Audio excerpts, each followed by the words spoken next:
저는 아마 대부분이 처음 보시겠죠? 네, 작년 KFLG 2025년도 그 일종의 송년회 때 퍼스널 브랜딩이라는 주제로 강연을 한번 했었고요. 이번 일종의 신년회 때는 좀 더 창업에 초점을 맞춘, 오늘 주제이기도 하고 창업에 초점을 맞춘 내용, 그 중에서도 AI를 활용한 일종의 레버리지, 운영 레버리지를 어떻게 활용할 것인가에 대해서 서두부터 말씀드리면은, 결과부터 말씀드리면은 여러분들 다 아시는 얘기를 할 겁니다. 다만 이걸 어떻게 하나의 스토리로 우리가 꿰어서 실전에 응용할 수 있을까에 대해서 한번 이야기를 나눠보려고 합니다. 저는 CFA이고요. 저기 방금 인사해 주셨던 하성호 대표님과는 CFA 협회에서 만나뵙게 되었고, 이제 볼런티어로 같이 활동을 하면서 지금까지 이렇게 활동을 이어오고 있습니다. 저에 대해서 정말 1도 모르실 테니까 간단하게 제 소개를 드리면은, 여러 가지 사업을 해왔고 해오고 있기도 하고요. 작년 12월 31일부로 기존에 있던 법인 하나를 사업을 엑시트를 하고 신나게 유럽 여행 다녀오고, 네, 지금 이 자리에 서 있습니다. 그래서 넥스트 사업을 이제 저는 고민하고 있는 단계이고요. 그 과정 안에서 제가 당연히 AI를 딥러닝 모델을 만든다거나 그런 사람은 절대 아니고, 개발을 할 수 있으나 이 AI를 활용해서 어떻게 응용할 수 있을까, 사업에 어떻게 하면은 레버리지 효과를 낼 수 있을까에 대해서 많이 고민하던 내용들을 한번 이번 기회에 정리를 해서 나눠드리고자 준비를 해봤습니다. 많이 길어지면 안 된다고 다들 앞에서 하셔가지고 저도 짧게 한번 해보도록 할게요. 저도 피자를 못 먹어서 배고파가지고. 자, 이거죠? 네. 참고로 이 자료도 다 세미나로 만들었습니다. 한번 해봤어요. 어떻게 나오나 한번 그걸 염두해 주시고 보시면 좋을 것 같고. 그래서 작년에는 이제 퍼스널 브랜딩과 관련해서 얘기를 했었어요. 아마 그때 참여하지 못하신 분들이 많으실 것 같아서. 그때 제가 말씀드렸던 거는 특별히 1인 사업가로서 어떻게 스스로의 엣지를 가지고 스토리를 가지고서 자신의 사업을 시작할 수 있는 그 기반을 만들 수 있는가, 퍼스널 브랜딩에 대해서 얘기를 나눠봤었고, 그 한 가지 특출난 도구로 글쓰기라는 이야기를 했었습니다. 네, 그거는 그거대로 넘어가도록 하고, 2026년 지금 현재 말씀드리고자 하는 바는 말씀드렸듯이 AI를 활용해서 어떻게 레버리지 효과를 낼 수 있을까에 대해서 한번 살펴보려고 해요. 여러분들 다 GPT 써보셨을 거고, 다 제미나이 써보셨을 거고, 다 클로드 써보셨을 거라고 이제 저는 생각을 합니다. 그런 의미에서 우리가 그냥 검색 도구로만 사용할 것인가? GPT 작년 제가 가을자 통계를 봤을 때에는 8억 명이 쓴다고 하는데, 그 안에서 유료 사용자는 1,300만 명이라고 하는데, 그 안에 여러분들이 있을 수도 있고 없을 수도 있겠죠. 그런데 그걸 가지고서 정말 파워풀한 무기로 사용하고 있는가, 저조차도 한번 그 질문을 한번 던져보면서 이야기를 해보도록 하겠습니다. 자, 이거 혹시 뭔지 아시나요? 이게 적기 조례라고 하는 내용이에요. 그에 대한 상징성을 이제 이미지로 뽑아낸 건데, 적기는 말 그대로 레드 플래그, 조례는 이제 액트, 법, 적기 조례입니다. 이게 어떤 내용이냐면은, 작년 한 가을쯤에 노션의 CEO, 노션 다들 아시죠? 노션 쓰시죠? 노션의 CEO인 이반 자오라는 CEO가 있어요. 그분이 X에다가 요 적기 조례를 예시로 들면서 요즘 AI를 활용하고 있는 사람들을 볼 때 이게 떠올랐다라고 하면서 X 포스트를 올린 적이 있습니다. 이게 어떤 내용이냐면요, 영국에서 19세기 말, 그러니까 1800년대 말쯤에 그때 막 증기기관 말고 이제 내연기관 자동차가 막 이제 도로를 달리기 시작하던 때였습니다. 이런 차들, 이제 지금 우리가 볼 때는 이게 조악하지만 그때는 최신 기술이었겠죠. 근데 적기조례는 뭐였냐면은, 빠르니까 차가 사람들이 다칠까봐 이 앞에 있는 레드 플래그를 든 사람이 걸어가는 속도만큼 자동차를 운행할 수 있었습니다. 시 내에서는 한 4km per hour, 4km의 속도로, 시외에서는 6km의 속도로만 운영할 수 있는 조례를 만들었었어요. 그게 적기 조례입니다. 적기조래예요. 이거를 가지고서 요즘 AI를 활용하는 보통은 이 예시는 이제 악습에 대한 법, 예시를 많이 드는 사례인데 자오 그 노션의 CEO는 이걸 가지고서 우리가 AI의 능력을 앞에서 제한하고 있지 않은가라고 던집니다. 화두를. 자, 그리고 여러분들 아마 AI에 대해서 관심이 있으신 분들은 많이 보셨을 앤드류 응 교수님이 계시죠. 거의 4대 천왕이죠. AI에서.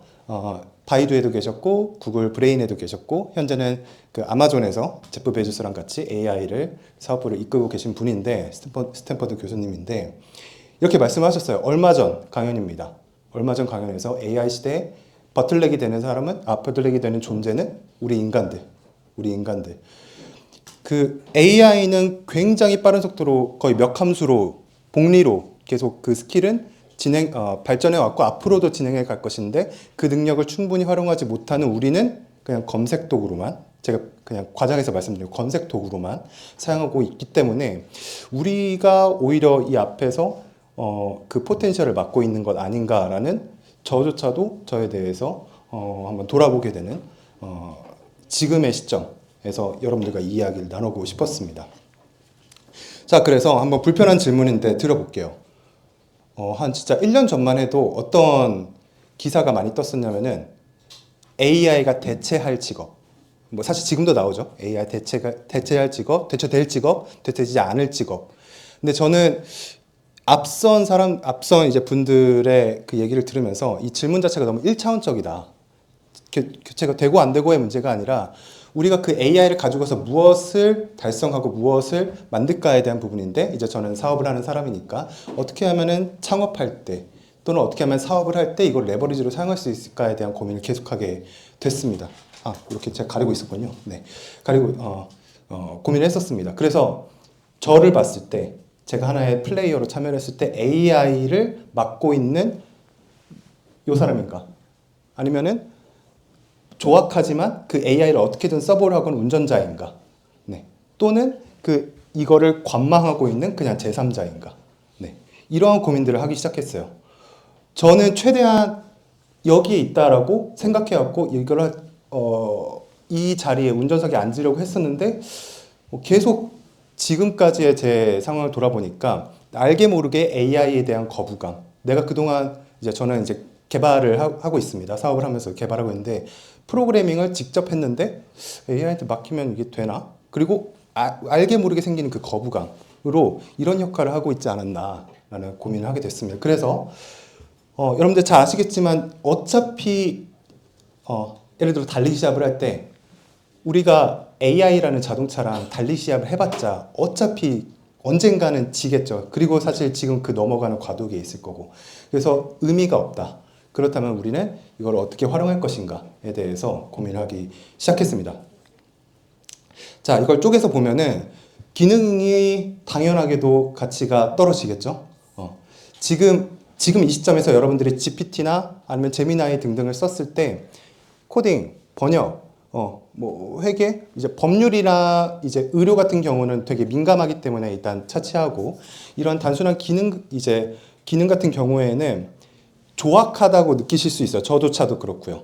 아직까지는 이거 좀 애매한데? 라고 하지만 GPT가 나온 지 한 3년 반밖에 안 됐죠. 그 사이에 이만큼 발전을 했고 앞으로는 당연하게도 더 뛰어넘는 우리가 그냥 인간이 할 수 없는 속도로 더 높은 퀄리티로 만들어낼 겁니다. 그런데 그 존재 AI랑 우리가 겨룰 필요도 없다라는 생각이 저는 들었어요. 더군다나 창업, 사업이라는 관점에서 봤을 때 내가 내 노동을 팔면은 직장인이 되는 거죠. 노동자가 되는 거죠. 내 전문 지식을 팔면은 프리랜서가 되는 거죠. 그리고 내가 판을 짜서 다른 리소스를 활용해서 내가 돈을 벌면은 다른 사람들의 노동, 다른 사람의 시간을 활용해서 내가 돈을 벌면은 사업을 하는 거죠. 근데 남들이 짜둔 판에서 내가 AI랑 경쟁해서 굳이 이길 필요가 있나? 라는 생각이 들었습니다. 더군다나 여러분들 CES 아마 기사를 보셨겠지만 뭐 현대차의 보스턴 다이내믹스라든가 작년에 테슬라의 여러 로봇들이라든가 피지컬 AI까지 우리 삶에 들어오기 시작하면은 뭐 저희 일반 일상에서의 삶이 완전 정말 생각하지도 못한 형태로 많이 바뀔 거예요. 노동의 가치는 그만큼 떨어지게 될 겁니다. 그 재무적인 측면에서. 그래서 그들과의 단순한 기능으로서의 경쟁은 이제 의미가 없다고 생각했습니다. 근데 이걸 거꾸로 뒤집어서 보면은 오히려 우리가 그들을 이미 소유를 하고 있죠. 우리가 GPT를 구독하고 제미나이를 구독하면서 소유를 하고 있는데 그 소유를 함으로써 얻는 레버리지, 운영 레버리지를 어떻게 판을 짤 것인가에 대해서 고민하고 있습니다. 패러다임 시프트라고 제가 써놨는데 AI가 이제 경쟁자가 아니라 내 이제 직원이 되고 나의 노동자가 되는 개념이죠. 그래서 제가 초록색으로 써놨듯이 이제 우리는 그냥 비즈니스 디렉터로서 역할을 정의를 해보면 어떨까라는 생각이 들었습니다. 자, 그래서 이거예요. 레버리지를 쓸 건데 여러분들 레버리지 이미 잘 알고 계실 거고 재무 레버리지라고 하면은 우리가 부채를 땡겨서 뭐 집을 사든가 이렇게 자산을 사는 경우를 재무 레버리지라고 하고 우리가 사업을 하면서 직원을 고용해서 그들의 노동을 우리가 사용한다든가 아니면 제조업 같은 경우에는 우리에게 공장이 있는 것이 아니라 어디 아웃소싱을 해서 그들의 공장 생산 능력을 내가 사용한다든가 이런 게 운영 레버리지죠. 그 운영 후자에 속한다고 이제 보는데요. 요 AI 인텔리전스를 활용한 레버리지는. 근데 기존의 전통적인 레버리지랑은 성격이 당연히 다르겠죠. 첫 번째로는 이제 비용 구조에 당연히 혁신이 있습니다.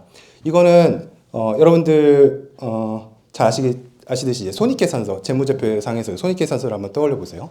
그 중에서 일반 기업들이 비용을 내보내고 있는 중에 그 비용 중에서 어떤 포션이 큰 비중을 차지할까요? 매출 원가 그리고 판관비 이 정도겠죠? 매출 원가는 내가 뭔가 팔 때마다 들어가는 진짜 그 원가 그리고 판관비 안에서 특히 많이 들어가는 게 인건비죠.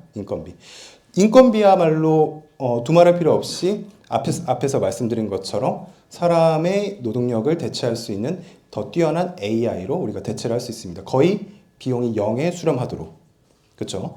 그리고 매출 원가를 한번 볼까요? 이거는 예시를 한번 들어볼게요. 실제로 제가 여러 가지 테스트를 하고 있는 아이디어 중에 하나였는데요. 일종의 사이드 프로젝트라고 부를게요. 꿈 해몽 사이트를 그냥 바이브 코딩으로 만들어 본 적이 있습니다. 여러분들 이 비즈니스 구조를 한번 떠올려 보시면은 꿈 해몽을 AI한테 시킬 거예요.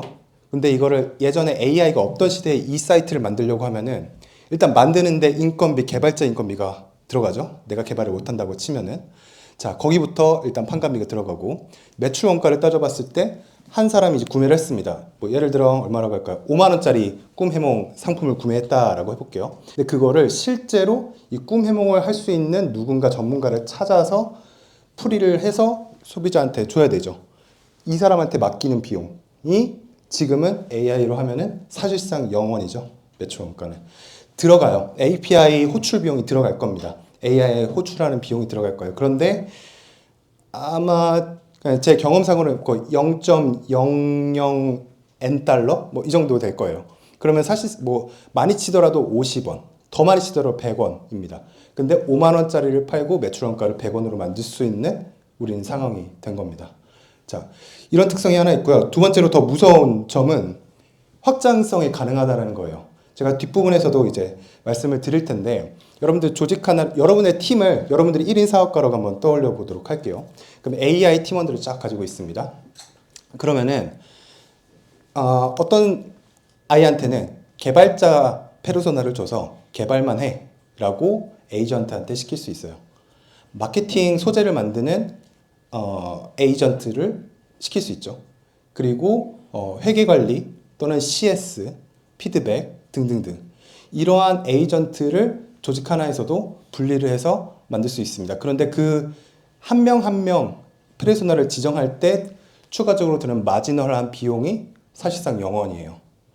확장이 가능하죠. 근데 이게 A라는 제가 앞서서 말씀드렸던 그 꿈 해몽 사이트라는 비즈니스 하나뿐만 아니라 B라는 아이디어가 있으면 금방 또 복제해서 만들 수 있고 C라는 아이디어, D라는 아이디어 쭉 내가 원하는 만큼 아이디어가 있으면 무한히 확장을 할 수가 있다는 엄청난 특성을 제가 그동안 머리로만 이해하다가 이거를 체득하다 보니까 굉장히 무섭다는 생각이 들었습니다. 굉장히 이기적인 세상이 돌아왔구나. 네. 우리 역사에서 보면 되게 이기적인 시대가 많았죠. 뭐 예를 들면은 미국의 이제 서부의 골드러시 시대라든가 미리 내가 가서 땅을 꽂으면 그냥 내 땅이 되는 시대. 지금 그런 세상이 있다라고 저는 느껴졌습니다. 자, 그래서 아마 저 빨간색 글씨를 여러분들 다 머릿속에 떠올리고 계실 거예요. 요새 뉴스에서 많이 나오죠. AI 버블론. 기능적으로도 그렇고 재무적으로도 그렇고 매크로한 경제 상황에서 다 캐펙스가 굉장히 많이 투여가 되고 하는데 그만큼 AI가 진짜 돈을 벌고 있나? 라고 생각했을 때 저도 동의하지만 그 정도까지 그 손익분기를 아마 넘지 못했다라고 아마 대부분 생각하실 거예요. 저도 그렇고요. 그런데 그거는 그들의 이야기고 이제 오늘의 키워드는 창업, 사업이다 보니까 우리가 사업가의 관점에서 봤을 때에는 그건 그들의 이야기고 나는 그냥 그렇게 싸진 인프라 비용을 그냥 써서 우리의 사업에다가 레버리지로 적용을 하면 된다라는 생각입니다. 그래서 우리는 최저 비용으로 활용을 하기만 하면 돼요. 이게 굉장히 엄청난 혁신이죠. 압도적으로 접근성이 높아졌어요. 그것도 세계 최고의 개발자들이 만든 그 AI를 한 달에 몇만 원이면 그냥 내가 쓸 수 있는 엄청난 세상이 됐고 아마 여기서 창업에 관심 있는 분들이 많이 있다고 저는 들었고 또 사업에 또는 1인 사업에 또는 작게 사이드 프로젝트나 부업에 관심이 있는 분들이 계실 텐데 AI를 어떻게 활용할 수 있을까에 대해서 고민하셨을 때 탁 막히는 게 뭐냐면은 어디서부터 어떻게 그러면 활용해야 되지? 라는 부분이라는 생각이 들었어요. 저 역시 그랬고요. 그래서 그 파편화된 정보들을 어떻게 하면 연결을 해서 내 사업에 적용해 볼 수 있을까를 한번 고민해보고 여러분들의 화두를 던져보는 시간을 오늘 준비를 했습니다. 자, 나왔죠? 오늘 이기적인 시기가 돌아왔습니다. 그래서 간단하게 논의를 간단하게 하기 위해서 이렇게 네 가지 정도로만 제가 한번 좁혀봤어요. 사업의 웬만한 대부분에 해당하는 사업의 그 프로세스를 그래서 아이디에이션을 하겠죠. 어떤 사업 아이템을 가질 것인지 그리고 시장에서 실제 이게 먹히는지 검증을 해야 되겠죠. 그 검증이 됐다라고 하면은 프로덕트를 이제 만들어야 되겠죠.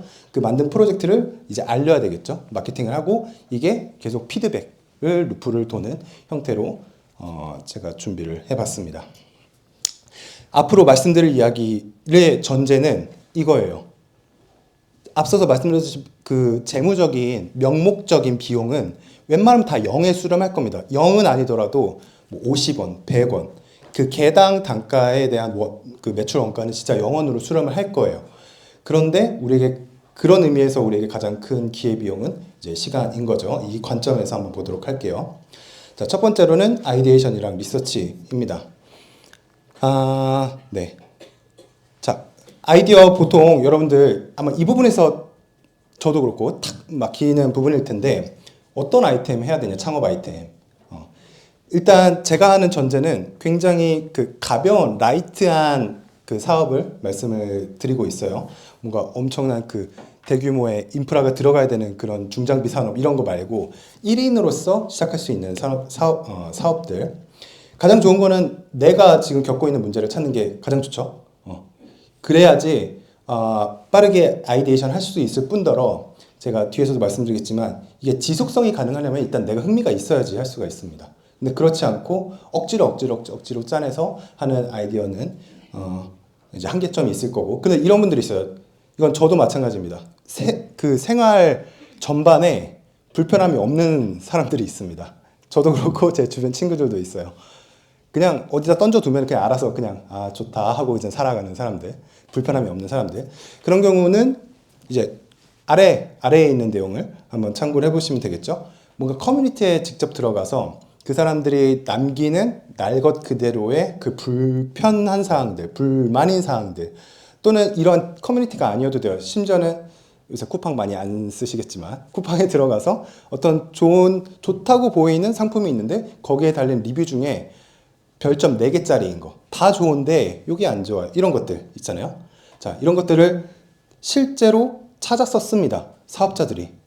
기존에 그 창업을 하려는 여러 전문 창업가들이 찾았어요. 근데 그 당시에 AI가 없을 때에는 일일이 자신이 엑셀에다가 정리를 하거나 아니면은 외주를 맡겨서 비용을 내고 찾았어야 됐죠. 근데 이제는 우리가 클릭 한 번이면 과장을 해서 클릭 한 번이면 프롬프트 하나로 이렇게 찾을 수가 있습니다.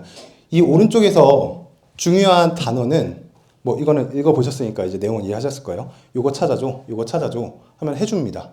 예전에 저 파이썬 처음 배울 때 요 크롤링 코드 짜느라고 진짜 한 일주일 동안 고생한 적이 있었는데 지금은 그냥 뭐 그런 파이썬이고 뭐고 상관없이 그냥 크롤링 해줘 라고 하면 해주죠. 여기서 가장 중요한 단어는 동시에라는 단어입니다.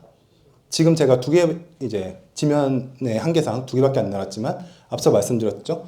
예를 들어 100개면은 100개의 카테고리를 버티컬하게 다 크롤링 해주겠죠. 그 중에서 우리는 픽하면 돼요.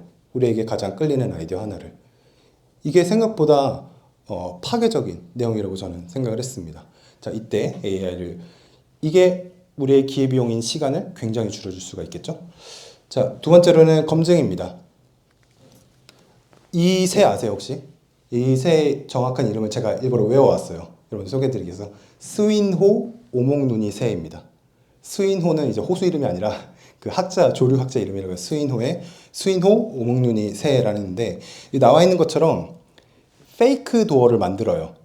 그 포식자로부터 그 알 그리고 자신을 보호하기 새끼들을 보호하기 위해서 가짜를 만들어서 뱀이 왔을 때 아무것도 없네 하고 도망가도록. 그런데 진짜 입구는 따로 있죠. 1인 사업가가 시장을 검증할 때 이런 마인드여야지 된다라고 저는 이 그림을 보고서 바로 떠올렸습니다. 만들고 나서 파는 게 아니라 팔릴 만한 것을 검증하고 이제 만들자라는 의미예요. 랜딩 페이지 하나를 만들어서 예전에 드롭박스가 그랬던 것처럼 제품이 없는데 일단 이 아이디어가 있습니다를 홍보를 하고 모읍니다. 제품이 없는데 예전에 토스처럼 무료 송금을 해주겠다라고 하고 랜딩 페이지를 가짜 모컵으로 만들어서 DB를 가지고서 시장이 검증됐다라고 했을 때 그제서야 프로덕트를 만드는 방법. 요 방법입니다. 그래서 이 방법은 사실 AI 상관없이 만들 수 있죠. 빠르게 시장 검증을 해서 사실 구글 폼 하나만 해가지고 빠르게 만들 수 있어요. 랜딩 페이지를 만들 수 있는 솔루션이야 AI 없이도 만들 수 있습니다. 그런데 중요한 것은 이제 빠르게 만들 수 있다는 거죠. 특히 어떤 이슈가 있었냐면 이 전략에 어떤 문제점이 있었냐면요. 윤리적인 이슈가 있었어요. 지금 제가 말씀드린 뭐 토스나 드롭박스 같은 경우는 이제 잘 돼서 잘 된 거지. 이런 전략을 썼을 때 굉장히 이제 법정 소송까지 간 경우도 있습니다. 실제로 결제를 했다가 당연히 환불을 해줘야 될 거고요. 만약에 결제가 필요했다면은. 그런데 이제는 AI를 활용해서 우리가 빠르게 개발을 할 수 있기 때문에 이 타임 리드를 굉장히 줄일 수가 있어요. 이 또한 우리의 가장 큰 기회비용인 시간을 줄일 수 있는 방법이 될 수 있겠죠. 자, 이런 식으로 우리가 AI를 활용해서 검증까지 마쳤다라고 해보겠습니다. 자, 그 다음에는 이제 드디어 나옵니다. 개발 프로덕트예요. 아마 이 부분에서 이제 저도 사실 비전공자 출신인데 개발을 모르고 뭔가 프로덕트를 만들려고 했을 때 굉장히 골머리를 썩는 경우가 많이 있을 겁니다. 제 주변에서도 그 개발 비전공자분들이 이러한 한계점에 많이 봉착을 했었고요.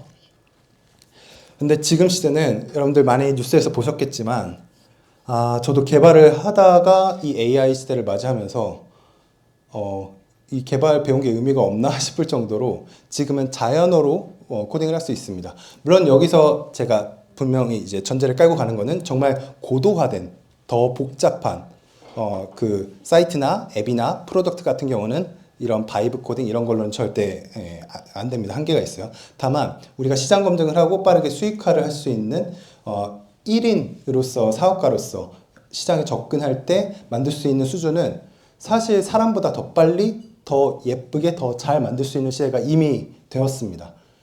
여기 PRD 기획서 PRD라고 되어 있죠.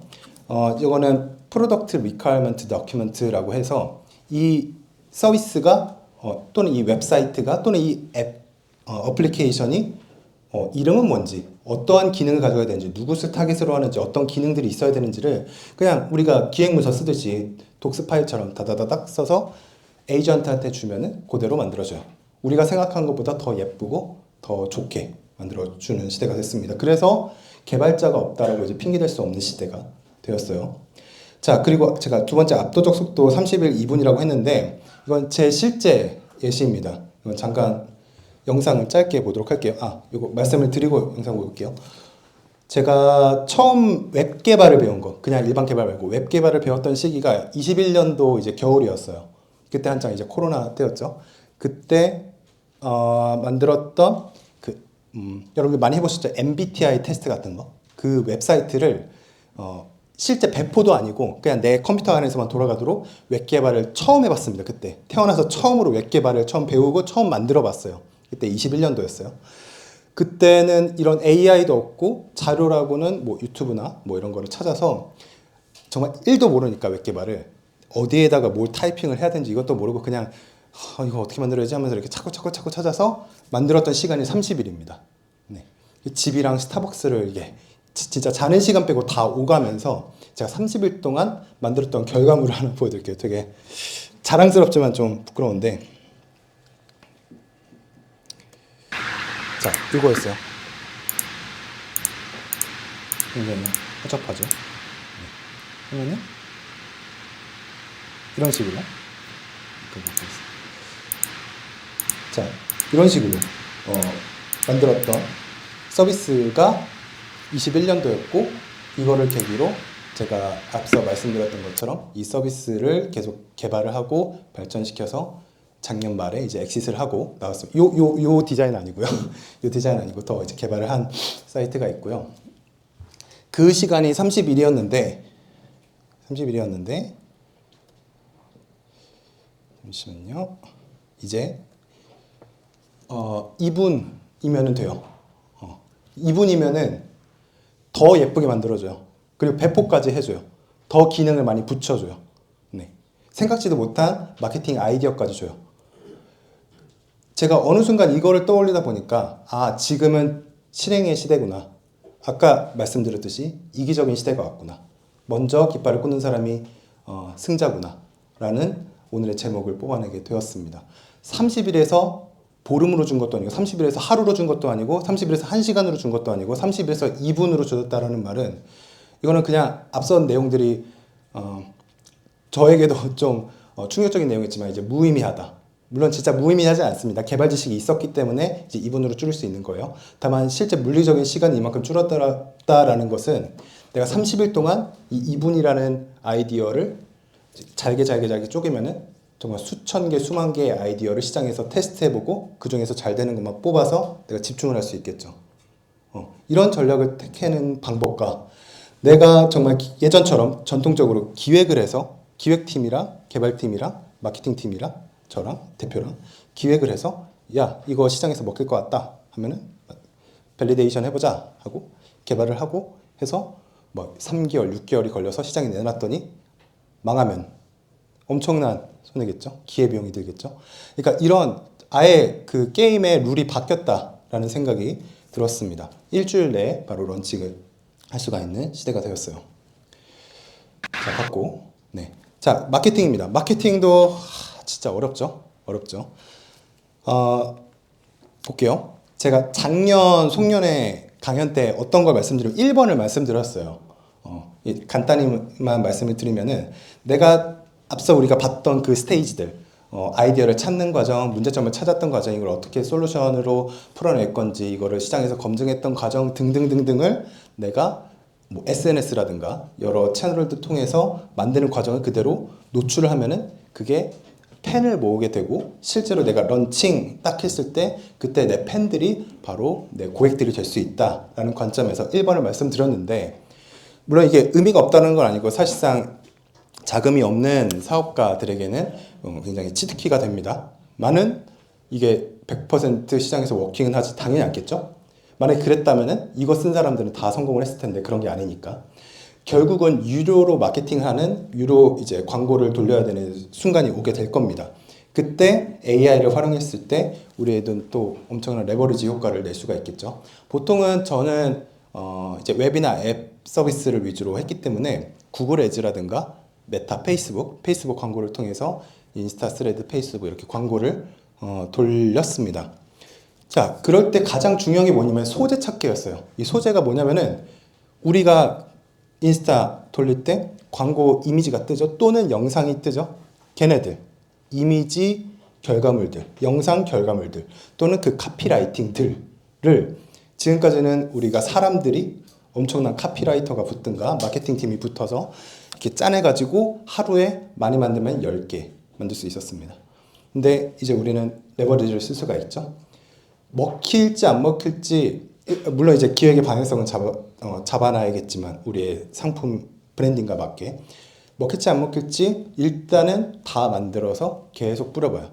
저예산으로 쫙쫙쫙 뿌려서 CPC라고 이제 광고당 클릭 단가가 있습니다. 그게 가장 낮게 나오는 게 좋겠죠. 사람들이 많이 눌렀다라는 뜻이니까 그것들만 줄여요. 그럼 그 안에서 다시 경쟁을 시킵니다. 그럼 또 뽑고 로아스가 높은 거, 광고 효율이 높은 거를 계속 찾습니다. 그럼 그 안에서 1등이 나올 거예요. 오늘 하루만. 내일 가서 또 다른 테스트를 하면 1000번 해요. 또 뽑죠. 그리고 계속해서 경쟁을 우리 안에서 시킵니다. 근데 그게 사람들이 하는 게 아니라 AI한테 시켜서 할 수가 있어요. 이렇게 우리가 소재를 직접 만들 수가 있고, 그래서 3번이 가능하겠죠. 광고를 저는 어떻게 생각하기로 했냐면 이것도 하나의 상품이라고 생각을 해서 상품 A 만들고 아까 우리 아이디에이션, 밸리데이션 했던 것처럼 시장에 던져서 잘 워킹하는 것들을 솎아내는 작업을 무한으로 이제 진행을 했었습니다. 그리고 제가 이제 앞으로 생각하는 넥스트 비즈니스에도 그러니까 B2C 비즈니스가 될지 B2B 비즈니스가 될지는 이제 고민 중이긴 하지만 이러한 방법론을 계속해서 쓸 거예요. 시장 반응을 무한으로 테스트하면서 실제 워킹하는 것들을 찾을 수가 있는 시대가 되었죠. 마케팅 팀이 없다고, 디자인 팀이 없다고 이제 불평할 수 없는 시대가 되었습니다. 1인 사업가에게. 자, 마지막으로 피드백 루프입니다. 이것들을 다 돌려보는 거예요. 자, 이걸 쪼개봤는데 처음에는 저 CS가 B2C 서비스에는 생각보다 골칫거리죠. 특히 작은 규모의, 더군다나 1인 사업이라면은 뭐 예를 들어 쇼핑몰이라고 생각해 보시면은 뭐 반품 처리해줘야 되고 환불 처리해줘야 되고 사이즈가 안 맞아요. 어쩌고 저쩌고 저쩌고 다 해야 됩니다. 근데 이것들을 서비스를 말씀드리면 저는 채널톡이라는 서비스를 써왔어요. 채널톡 내부에 이제 거의 우리나라 이런 B2B 솔루션 SaaS 안에서는 거의 이 CS 쪽에서는 아마 점유율이 1등일 겁니다. 그래서 채널톡을 사용하면 그 안에 AI가 있어서 내가 이런 경우에는 이렇게 이런 방향성으로 고객들이랑 대화를 하고 응대를 해줘, 환불을 해줘, 반품을 해줘 등등등을 적어두기만 하면은 우리가 자는 시간에도 24/7으로 다 돌릴 수가 있는 상황이고요. 자, 오른쪽에 있는 그렇죠. 네, 오른쪽에 있는 거는 실제 이거 전체 비즈니스 빅픽처 관점에서 내 비즈니스를 봤을 때 GA는 이제 구글 애널리틱스입니다. 내 웹사이트 앱 서비스에다가 구글 애널리틱스를 쫙 붙여놓으면은 사람들이 뭘 클릭했는지, 어디에서 이탈했는지, 어떤 경로를 통해 들어왔는지 다 볼 수가 있죠. 분석을. 그거를 보고서로 만들어서 그냥 맡기면 돼요. 분석 페르소나를 가진 AI한테. 물론 여기서는 아직까지는 뭐 대표라든가 전문 사람의 컨펌과 방향성 디렉팅이 필요하긴 하나 정말 중요한 키워드들은 이 친구가 더 잘 뽑아내겠죠. 짧은 시간 안에. 예, 이런 식으로 데이터 루프를 거의 무료죠. GA 붙이는 거 무료입니다. 그리고 제미나이를 뭐 구독하지 않았더라도 GPT를 구독하지 않았더라도 무료로 물어볼 수가 있죠. 예, 비용은 무료이고 우리에게 가장 큰 기회비용은 이제 시간인 상태입니다. 자, 보셔서 아시겠지만 오케스트레이터가 되는 게 이제 우리의 역할이 됐어요. 적어도 사업가의 관점에서는. 예전에는 사람들을 오케스트레이션 해야 됐다면은 지금은 그 존재가 AI로 바뀌었죠. 물론 여러분 실제 현장에서는 아직까지는 저는 아직까지 과도기라고 생각을 해요. 그래서 AI한테 다이렉트로 맡기는 게 AI와 친숙하지 않다면은 오히려 독이 될 수 있습니다. 분명히. 하지만 앞으로 그 스킬은 그 AI의 기능, 성능은 그 복리로 불어나겠죠. 그런 경우에는 실무는 AI 에이전트한테 맡기고 우리는 주인으로서, 소유자로서, 오너로서, 대표로서 이렇게 디렉터로서 명확한 지시, 뭘 해야 되는지 그리고 최종 컨펌을 하는 역할을 수행하면 됩니다. 근데 여기서 제가 생략한 단어가 뭐냐면 실행이에요.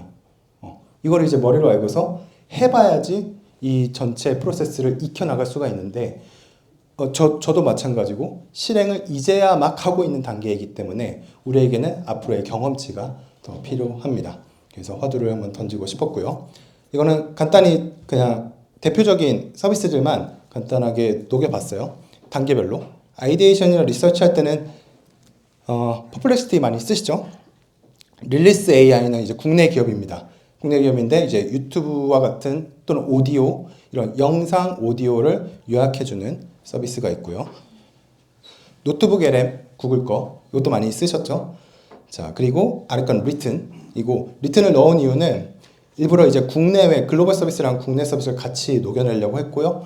한국어에 최적화된 건 아무래도 한국 기업일 것 같아서 녹여놨고, 밸리데이션은 저 감마라고 하는 툴은 사스는 간단한 그 노코드 툴입니다. 그래서 랜딩 페이지를 만든다거나 할 때 쉽게 사용할 수 있고, 이걸 가지고서 이미 만들어둔 여러 갤러리 템플릿도 있고요. V0라고 하는 것도 이제 비슷한 서비스이고, 이제 톨리는 이거는 정확히는 이제 AI 서비스는 아닌데 설문, 구글 폼과 같은 설문인데 좀 더 성능이 향상된 구글 폼 버전이라고 생각을 해주면 좋을 것 같습니다. 자, 그리고 코딩 같은 경우에는 사실 이거는 이렇게 적는 게 의미가 없을 정도로 굉장히 많아요. 지금 맨 위에 있는 구글의 안티그래비티가 작년 겨울에 출시가 됐고, 저도 이걸 많이 쓰고요. 그리고 개발자들은 이제 클로드 코드라고 하는 것들 많이 쓰고요. 커서라고 하는 거 쓰고요. 등등등등등. 굉장히 많습니다. 그러니까 너무 많아서 문제이지 이제는. 그리고 앞으로도 더 등장하는 게 문제이지, 이제 우리가 이거를 나 개발 모르겠어요 하고 넘어갈 문제는 아니라고 생각을 해요. 그리고 컨텐츠 만드는 것도 뭐 이건 여러분들이 더 잘 아실 것 같아요. 뭐 소라도 있고 미드저니 있고 뭐 나노바나나도 유명했죠. 참고로 저 리컷 같은 경우는 영상 AI입니다. 그래서 여러분들 뭐 있죠? 프리미어나 파이널 컷이나 이런 것처럼 그 영상 에디터인데, 뭐 예를 들면은 묵은 구간을 확 줄여둔다든가 브루 같은 거죠. 그런 기능을 AI로 구현해낸 서비스고요. 나중에 오퍼레이팅 맨 아래 피드백 같은 경우는 아까 말씀드렸던 보이시죠? 채널톡이 저 채널.io입니다. 그리고 엠파렌 유명하고 또 메이크도 유명하죠. 그러니까 툴은 굉장히 많아요. 툴은 굉장히 많습니다. 그래서 여러분들이 뭘 할 수 있냐면, 이거 제가 작년 송년회 때도 소개해드린 분인데, 이런 분이 있어요. 이제 그 개발 업계에서는 굉장히 센세이셔널 했던 분인데, 여기 써있는 그대로입니다.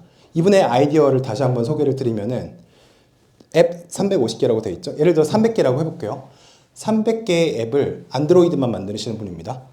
그러면은 하나의 앱이 하루에 $1씩 벌 수 있다라고 치면은 300개의 앱을 만들면은 하루에 $300씩 버는 거죠. 근데 그게 한 달이 되면은 $9,000를 한 달에 벌 수 있죠. 네. 이전까지는 이분이 직접 코딩을 했어요. 그런데 앞선 여러 AI 도구를 활용해서 이제는 이분이 지금 여기 써있지만, 예를 들어 3,000개를 진짜 찍어낼 수 있다. 어떤 게 먹힐지 안 먹힐지 걱정도 안 하고 일단 찍어내놓고 시장에서 반응을 보자 라고 했을 때 저 3,000개를 만들어서 하루에 $3,000를 벌 수 있으면은 한 달이면 $90,000를 벌 수 있겠죠. 그러니까 이런 식으로 우리의 사고가 좀 더 AI 시대에 맞게, 앞서서 적기조례 기억나시죠? 우리가 그 앞에서 레드 플래그를 들고서 막고 있지 않은가 라는 생각을 해볼 필요가 있다는 생각이 들었고, 비단 비즈니스뿐만이 아니라, 자, 이분은 미국 친구입니다. 마테오 파즈라고 하는 분인데, 이 아래 글씨가 너무 작죠? 작년이에요. 작년 뉴스예요. 그리고 작년에 18살이었으니까 이번 이제 올해는 19살이 됐겠죠? 나사에서 저 네오와이즈라고 하는 적외선 우주망원경을 10년 동안 이제 운영하면서 찍은 저 데이터가 있습니다. 2천억 건을.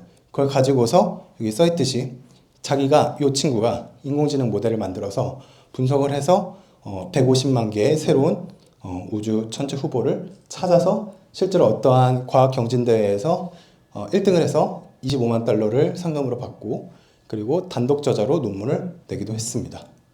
자, 그렇다고 AI를 도구로 사용한 거죠. 그렇다고 해서 수학이 필요 없다거나 이론 물리학이 필요 없다거나 그런 내용은 아닐 거예요.